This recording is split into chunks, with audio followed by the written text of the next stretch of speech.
transformações gasosas ocorrem quando uma das variáveis de estado dos gases sofre uma alteração. Existem três grandezas que definem o comportamento ou estado dos gases, que são a pressão, o volume e a temperatura. Elas são chamadas de variáveis de estado dos gases. Se pelo menos uma dessas grandezas passar por alguma alteração, dizemos então que o gás sofreu uma transformação gasosa ou uma mudança de estado. Para entender como essas variáveis de estado relacionam-se, os cientistas realizaram experimentos em sistemas fechados, ou seja, em que não há troca de massa com o meio ambiente, mas pode haver trocas de calor, e eles passarão a manter uma das variáveis de estado em constante enquanto variam as duas outras e verificam como a alteração de um influenciava na variação da outra. Vejamos cada uma dessas três variáveis de estado. 1. Pressão. A pressão é definida como a força exercida na direção perpendicular sobre uma dada superfície em relação à área dela. No caso dos gases, a pressão exercida é provocada pelos choques de suas partículas contra as paredes do recipiente. A primeira pressão de um gás a ser determinada experimentalmente foi a pressão do ar atmosférico, que na verdade é uma mistura de gases. A pressão atmosférica foi obtida pela primeira vez em 1643 pelo cientista italiano Evangelista Torricelli, por meio de seu barômetro de mercúrio. Ele preencheu um tubo de vidro de 1 metro com mercúrio e o embarcou sobre um recipiente que também continha mercúrio. A coluna de mercúrio do tubo desceu até parar em determinada altura. Torricelli verificou que ao nível do mar, o nível do mercúrio no interior do tubo se estabilizava em 76 centímetros, ou 760 milímetros. Por isso, o valor da pressão atmosférica ao nível do mar ficou sendo 760 milímetros de mercúrio. Atualmente, a unidade do Sistema Internacional para a Pressão é a Pascal, mas ainda existem outras que são muito usadas, como o ATM e o Torr. Ao nível do mar, temos uma espessura de cerca de 800 km de ar exercendo uma pressão sobre os corpos, mas o valor da pressão atmosférica varia com a altitude, pois à medida que vamos para lugares mais elevados que o nível do mar, a pressão atmosférica vai diminuindo e vice-versa. O volume. O volume é dado pela multiplicação do comprimento pela altura e pela largura do corpo. No caso dos gases, eles tendem a ocupar o volume do recipiente que os contém em virtude da sua grande capacidade de expansão. A unidade do volume no sistema internacional é o metro cúbico, mas a mais usada em química costuma ser o litro. A última é a temperatura. A temperatura dos gases mede a agitação de suas moléculas. Quanto maior a velocidade delas, maior a temperatura. O aparelho usado para medir a temperatura é o termômetro, geralmente de mercúrio, que possui uma graduação com escalas termométricas no tubo de vidro na parte exterior e por dentro o mercúrio líquido.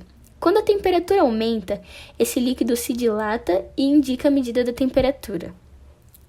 A unidade no sistema internacional é o Kelvin, também chamada de escala absoluta. Porém, no Brasil, a mais usada é o grau Celsius, e em outros países usa-se a escala Fahrenheit.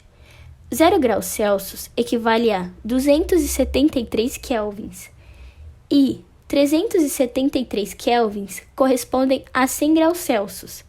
Isso significa que para converter o grau Celsius em Kelvin, basta somar 273.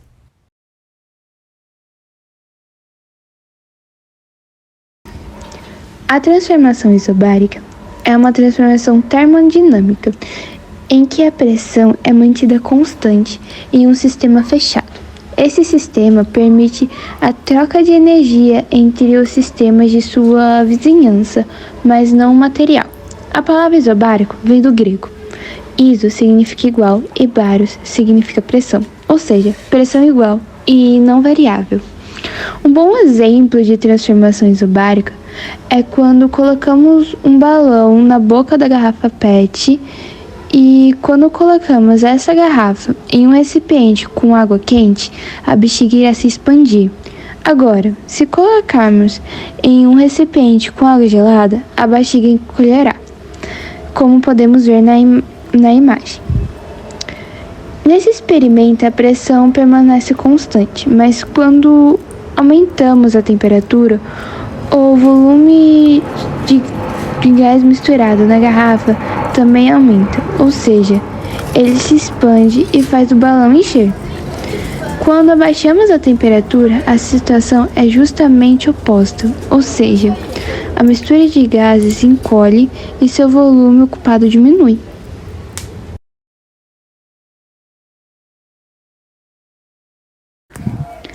A transformação isotérmica ocorre quando um gás, em suas condições ideais, sofre variação na sua pressão e no seu volume, mas a temperatura permanece constante. A palavra isotérmica vem do grego, em que iso significa igual e termo significa calor, ou seja, calor igual, o que dá a entender que a temperatura não muda. Eu vou citar um exemplo. Imagine-se segurando uma seringa e enchendo ela de ar por puxar seu êmbolo. Aí depois você coloca o dedo na saída do ar e aperta o êmbolo da seringa. Ao empurrar o êmbolo, a pressão sobre a mistura gasosa, que aqui nesse caso é o ar, que está aprisionado dentro da seringa, está aumentando. E com isso dá para perceber que o volume que o ar estava ocupando diminuiu. E se fizer o contrário, também vai ser a mesma coisa. Ao puxar o êmbolo, diminuindo a pressão, o volume ocupado pelo ar aumenta. E tudo isso ocorre porque os gases possuem uma propriedade que é a compressibilidade, onde suas moléculas podem se expandir ou se comprimir, ocupando o volume do recipiente conforme a pressão aumenta ou diminui. E assim sabemos que o volume e a pressão são inversamente proporcionais. Na visão matemática, isso significa que o produto, que no caso é o resultado da multiplicação, entre essas duas grandezas é igual a uma constante. E aí surge a fórmula, das transformações isotérmicas, que é P vezes V é igual a K. Se a pressão for aumentada o dobro, o volume diminuirá pela metade. Se a pressão for aumentada o triplo, o volume diminuirá um terço, e assim sucessivamente. O gráfico de transformações isotérmicas sempre resulta em hipérbole, sempre, e nunca em retas. Dependendo da temperatura, o que pode acontecer é resultar em diferentes hipérboles, mas nunca será uma reta.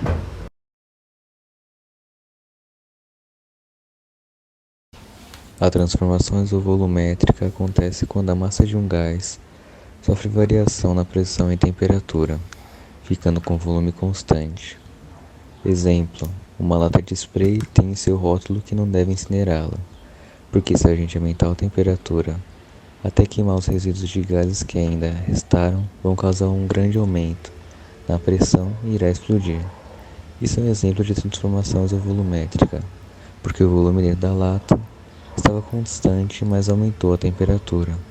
Isso ocasionou um aumento na pressão. Isso ocorre porque o aumento da temperatura também aumenta a energia cinética das partículas, fazendo que elas entrem em movimento e se expandem. Mas como o volume não aumenta, as partículas continuam se colidindo na parede, aumentando ainda mais a pressão. Mas se a temperatura baixar, as partículas dos gases irão se movimentar muito mais devagar e, com reação a isso, a pressão irá diminuir. Essa forma de transformação gasosa foi estudada de forma independente pelos cientistas Jacques Alexandre e Gay-Lussac. Eles tiveram a conclusão que foi conhecida como segunda lei de Charles e Gay-Lussac.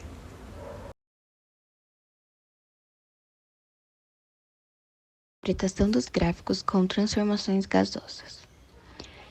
Isobárica. A transformação isobárica é uma das três transformações. Neste caso, é a que sua pressão permanecerá constante e que ocorrerá uma mudança em seu volume e na temperatura. Ocorrendo assim uma transformação em que podemos notar através dos gráficos que quando uma variação do volume é aumentada, a temperatura aumenta igualmente em mesma proporção, tendo como base sempre a pressão mostrada. O mesmo acontece com o inverso, sendo uma mudança positiva ou negativa. Transformação isotérmica. No caso da transformação isotérmica, a temperatura aqui permanecerá constante, assim mudando a pressão e o volume.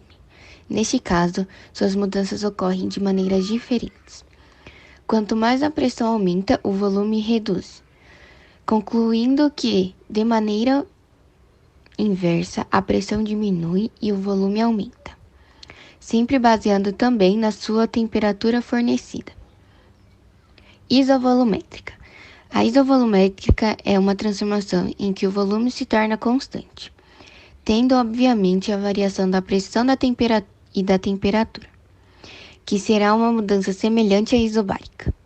Nela, quando ocorre a mudança na pressão, ela sofre uma mesma mudança de mesma proporção, sendo também baseada no volume fornecido.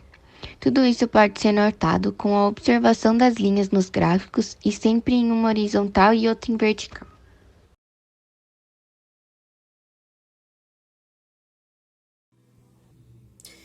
Um cilindro de gás tem um pistão bem ajustado, sem massa, que pode usar para cima e para baixo. Mas tecnicamente tem massa porque eu sei que eu estou fazendo força nisso aqui. Mas assim que você fecha o recipiente e aplica uma força constante, faz com que, consequentemente, a pressão do gás dentro do cilindro seja constante.